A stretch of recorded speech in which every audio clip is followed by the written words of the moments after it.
So this morning, as I always do, I do this so you don't have to. I read the New York Times, a former newspaper, and, you know, there was this bombing in Iran. ISIS bombed two places. They bombed Parliament and the Ayatollah Khomeini's tomb, and like 12 people were killed.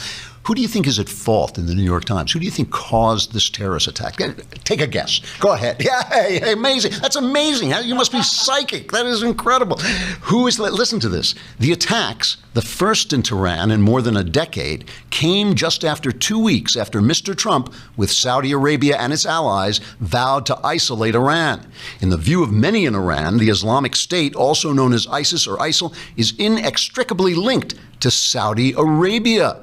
One hardline analyst with ties to Iran's supreme leader said ISIS ideologically, financially, and logistically is fully supported and sponsored by Saudi Arabia. They are one and the same.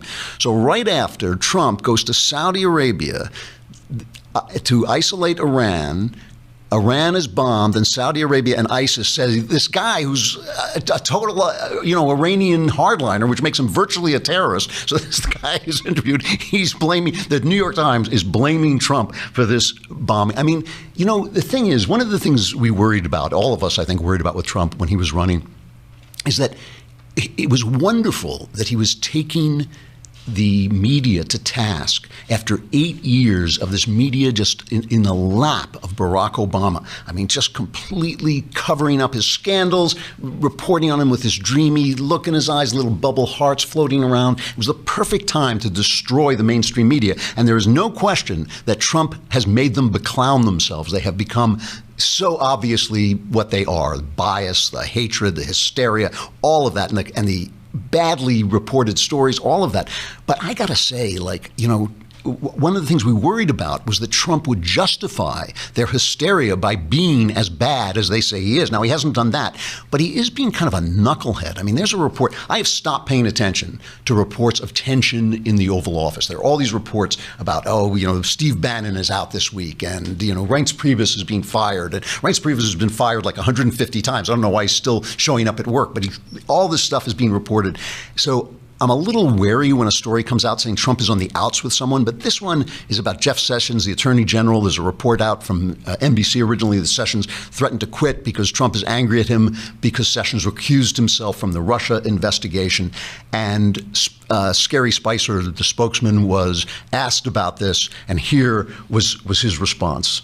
Question. How would you describe the president's level of confidence in the Attorney General, Jeff Sessions? I have not had a discussion with him about that. Okay, last time you said that, there was a development. I'm answering a question, which is I have not had that discussion with him. So you can't say he has confidence in his Attorney General? I said I have not had a discussion with him on the question. If I haven't had a discussion with him about a subject, I tend not to speak about it. So the last time he said this was about James Comey, it was like James Comey got the hook. So everybody's now worried about Jeff Sessions. I just want to say, if Donald Trump fires Jeff Sessions or forces Jeff Sessions out, his administration will die death by knucklehead. I mean, that would be, and I'm not saying it's happening. I can't, at this point, the stories just fly so fast and furious, you cannot tell. And they're all anonymously sourced. This one came from a source familiar with the situation, whatever that means. So you just can't tell whether it's true. And I even hate talking about if these things are true, but because Spicer said that, if that's true, this administration will die death by knuckleheads. Sessions is not only a terrific person and a really good representative, he is on board with Donald Trump 100%.